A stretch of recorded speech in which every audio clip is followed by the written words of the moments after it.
اللہ کے محبوب کی ذات سے بڑی کوئی ذات مخلوق میں مقدس ہے؟ کوئی نہیں۔ اللہ کے بعد اللہ کی مخلوق میں سب سے زیادہ مقدس ذات امام الانبیاء کی، محبوب کبریا کی، میرے اور آپ کے آقا کی۔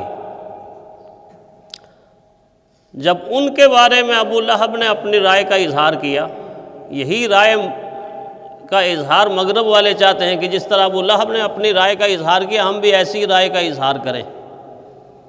رحمت کائنات صلی اللہ علیہ وسلم کی ذات کے بارے میں ابو لہب نے ایک جملہ توہین کا، تضحیک کا بولا، جس کو بولتے ہوئے انسان کانپ جاتا ہے۔ لیکن ہوا کیا؟ رد عمل کیا ہوا؟ اللہ تعالیٰ کی غیرت نے گوارا نہیں کیا۔ اللہ تعالیٰ نے ابو لہب کے اس ایک جملے کے بدلے میں پوری سورہ لہب نازل کی، پوری سورہ لہب نازل ہوئی، اور ایسی نازل ہوئی کہ جب سے نازل ہوئی پڑھی جا رہی ہے، پڑھ رہے ہیں آپ، اور قیامت تک پڑھتی جائے گی۔ اس سے اندازہ ہوتا ہے کہ انبیاء کرام کی ہستیاں اور ان کا پاکیزہ کردار اللہ کے نزدیک کتنا بلند ہے، کتنا عظیم ہے، کہ ایک جملے کی بنیاد پہ اللہ نے کہا تیرا ستیہ ناش ہو جائے ابو لہب۔ اور اس صورت کے بعد پھر آزادی اظہار رائے کے نام پر توہین و تضحیک کرنے والے کا انجام کیا ہوا؟ اصل بات ہے انجام کیا ہوا؟ اس کو موت کس حالت میں آئی، اور موت کے بعد کس طرح لکڑیوں سے گھسیٹ کر اس کو ایک گڑھے میں ڈال دیا گیا۔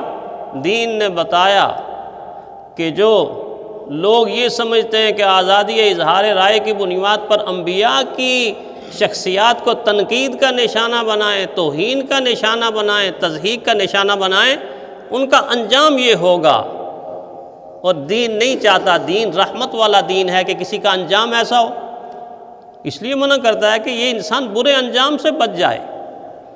گویا پھر بھی دین میں ہمدردی ہے کہ ان لوگوں کو جو لوگ دین کی توہین کرتے ہیں، دینی شخصیات کی توہین کرتے ہیں، انبیاء کرام کی تضحیک کرتے ہیں، ان کے ساتھ بھی ہمدردی یہ ہے کہ ان کو اس کام سے روک دیا جائے کہ جس کام کا انجام برا ہے، جس کام کا انجام برا ہے۔ وہ تو ابو لہب کی مثال 1450 سال پہلے کی ہے۔ آپ دور حاضر میں دیکھیں، جن لوگوں میں رحمت کائنات صلی اللہ علیہ وسلم کی ذات کے کارٹون بنائے اور خاکے بنائے، آپ پڑھے لکھے لوگ دیکھیں ان کا انجام کیا ہوا؟ انجام کیا ہوا؟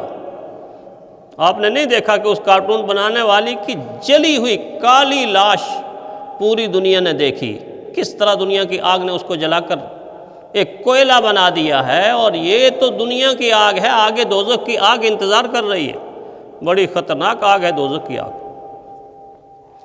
گویا اسلام تو اس برے انجام سے لوگوں کو بچانا چاہتا ہے کہ تم آزادی اظہار رائے کی بنیاد پر جو چاہو کہہ دو، جو چاہو بول دو۔ انبیاء کی توہین اللہ کے غضب کو دعوت دیتی ہے، اولیاء کی توہین اللہ کے غضب کو دعوت دیتی ہے۔ حضور نے فرمایا جس نے کسی اللہ کے دوست کی توہین کی یا ایذا پہنچائی، اس نے مجھے ایذا پہنچائی، اور جس نے مجھے ایذا پہنچائی اس نے اللہ کو ایذا پہنچائی، تکلیف پہنچائی۔ یہ تو رحمت کائنات صلی اللہ علیہ وسلم کا معاملہ ہے۔ اس سے تھوڑا سا پیچھے آ کر اگر آپ دیکھیں تو اللہ تعالیٰ کو رحمت کائنات صلی اللہ علیہ وسلم کے قدموں میں بیٹھنے والے آسمانی ستارے، ہدایت کے نور، ہدایت کو دنیا میں عام کرنے والے اور پھیلانے والے، اور قرآن حکیم کی تعلیمات کو مجھ تک اور آپ تک پہنچانے والے، منتقل کرنے والے صحابہ کی توہین بھی اللہ نے برداشت نہیں کی۔ ایک جملہ صرف منافقین نے استعمال کیا، جب کہا جانا آمنو کما آمن الناس، اللہ نے کہا ایمان ایسا لاؤ کہ جیسا یہ لوگ ایمان لائے۔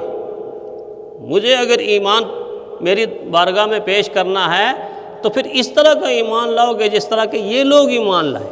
آمنو کما آمن الناس، قالوا ونؤمن کما آمن السفہاء، سورہ بقرہ۔ انہوں نے آگے سے یہ کہہ دیا منافقین نے، اچھا ہم اس طرح کا ایمان لائیں کہ جس طرح کا یہ بیوقوف لوگ ایمان لائے۔ صحابہ کو بیوقوف کہہ دیا۔ اللہ کی غیرت کو دیکھیں، اللہ کے غصے کو دیکھیں، انہوں نے بیوقوف کہا، اللہ نے جواب میں ادھر الا انہم ہم السفہاء، اتنے زوردار انداز میں اللہ تعالیٰ نے اس کا رد فرمایا۔ عربی سمجھنے والا سمجھ سکتا ہے کہ کتنا زور ہے، کتنی طاقت ہے اس کلام کے اندر، اور کتنا غصہ ہے اللہ تعالیٰ کی طرف سے۔ الا، اس وقت عربی لوگ کہتے تھے جب خطرے کی گھنٹی بج جائے، اس طرح کہیں آگ لگ جائے تو آپ کہیں آگ آگ آگ، کہیں سانپ آ جائے تو بچانا ہو تو سانپ سانپ سانپ، ایسے انداز میں کہتے ہیں الا، خبردار ہو جاؤ، متنبہ ہو جاؤ، مطلع ہو جاؤ، باخبر ہو جاؤ، انہم ہم السفہاء، اس بات میں کوئی شک نہیں ہے، یقیناً یہ لوگ بیوقوف ہیں جو میرے محبوب کے قدموں میں بیٹھنے والوں کو بیوقوف کہتے ہیں۔ آزادی اظہار رائے کا یہ مطلب نہیں کہ انبیاء کو تنقید کا نشانہ بنایا جائے، مقدس شخصیات کو تنقید کا نشانہ بنایا جائے، یا مقدس مقامات کو تنقید کا یا برے عمل کا نشانہ بنایا جائے۔ فرانس کی مثال تو آپ نے دیکھی، کیا بابری مسجد کی مثالیں ہمارے پاس موجود نہیں ہیں؟ جن لوگوں نے ہندوستان میں بابری مسجد کو شہید کیا اور اس کے گنبدوں پر ہتھوڑے چلائے، ان میں سے اکثریت جو مر چکی ہے وہ اس حالت میں مر چکی ہے کہتے ہوئے کہ ہمارے دماغ کے اوپر کوئی ہتھوڑا مار رہا ہے، کوئی ہتھوڑا مار رہا ہے، پاگل ہو گئے۔ جو جی رہے ہیں اذیت کی زندگی جی رہے ہیں، اور کچھ ایسے تھے جن کے بارے میں اللہ تعالیٰ نے اپنے تقدیر کا فیصلہ فرمایا، ان کو ایمان اور اسلام کی دولت سے نواز دیا۔ بعد میں ایک نے اعلان کیا کہ اس وقت تو شہید کرنے والوں میں میں سب سے آگے تھا، اب میں نے ارادہ کیا ہے دین قبول کرنے کے بعد، اسلام قبول کرنے کے بعد، کہ ایک بابری مسجد شہید ہوئی 100 مسجدیں اللہ کے گھر میں تعمیر کروں۔ اللہ بے نیاز ہے۔ تو توہین اور تضحیک کا انجام کتنا برا ہے۔ لوگ یہ سمجھتے ہیں کہ آزادی اظہار رائے میں جو چاہو کہہ دو، جو چاہو نہیں، ما یلفظ من قول الا لدیہ رقیب عتید۔ اللہ نے فرمایا تم جو بھی بولتے ہو وہ بول تمہاری زبان سے جو ہی نکلتا ہے، ایک ریکارڈ کرنے والا اس کو ریکارڈ کر لیتا ہے، ضائع نہیں ہوتا، اس کا جواب دینا پڑے گا۔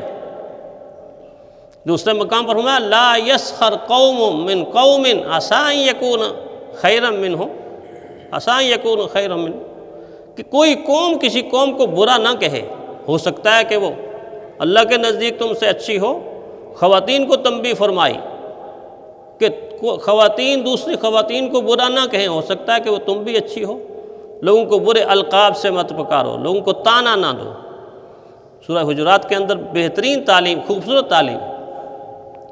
اور اگر اس پٹڑی سے بندہ اتر جائے، اس وہم کے اندر، گمان کے اندر کہ جی میں تو آزاد ہوں، میں جو چاہوں کروں، جو چاہوں بولوں۔ ہمارے ایک بزرگ ابھی حیات ہیں، انہوں نے خود مجھے بتایا، رک کے بات کر رہے تھے، زبان کے اندر لڑکڑاہٹ تھی، تو مجھے کہنے لگے قاری صاحب آپ کو پتہ ہے میری زبان کیوں رک گئی، کیوں لڑکھڑاتے ہیں الفاظ میرے؟ تو میں نے کہا نہیں مجھے تو پتہ نہیں۔ کہنے لگے ایک مرتبہ مسجد میں کچھ بات ہو رہی تھی، تو کرتے کرتے بات تھوڑی آگے بڑھی، تو میں نے غصے میں آ کے اپنی آواز کو بلند کر دیا، غصہ ہوتا ہے بعض دفعہ انسان کو نہیں پتہ۔ فرمایا اس کے بعد جب میں گھر گیا تو چند دن میں اللہ تعالیٰ نے میری زبان پر فالج گرا دیا، اور جب فالج گرا تو میرا دل اور ضمیر اندر سے کہنے لگا کہ اے بندے، یہ اس اونچی آواز کا تجھے دنیا ہی کے اندر عذاب مل رہا ہے۔ میں نے اللہ سے معافی مانگی، استغفار کیا، توبہ کی، شکر ہے کہ توبہ کا موقع مل گیا، لیکن خود انہوں نے کہا کہ مجھے پتہ ہے کہ اس گناہ کی سزا مجھے مل رہی۔ یہ ہے انجام آزادی اظہار رائے کے نام پر مقامات مقدسہ کی توہین کرنے والے، تضحیک کرنے والے۔ آزادی کی ایک حد ہے، ہر چیز کی ایک لمٹ ہے۔ فریڈم آف سپیچ، آزادی ہونی چاہیے بولنے کی، وہ کتنی آزادی ہونی چاہیے۔ وہ خوبصورت مثال جو یقیناً آپ سنتے ہوں گے وہ بہترین ہے آزادی کی حد قائم کرنے کے لیے، کہ ایک آدمی یوں لٹو گھما رہا تھا، ہوا میں لٹو گھما رہا تھا، اور گھماتے گھماتے ساتھ جو دوسرا آدمی تھا اس کی ناک پہ لگا، اس کی ہڈی ٹوٹ گئی، ہڈی ٹوٹ گئی۔ وہ عدالت میں چلا گیا کہ دیکھیں اس آدمی نے میرے ناک کی ہڈی توڑ دی، اور جج نے ملزم کو بلایا اور کہا یہ کیا کر دیا؟ اس نے کہا میں آزاد ہوں، آزاد منش انسان ہوں، مجھے ہر عمل کی آزادی ہے، میں چاہوں ادھر گھماؤں، میں چاہوں ادھر گھماؤں، یہ تو میرا فعل ہے۔ تو جج ایسے نہیں تھے، کہتے ہوئے تو بہت ہچکچاہٹ ہوتی ہے۔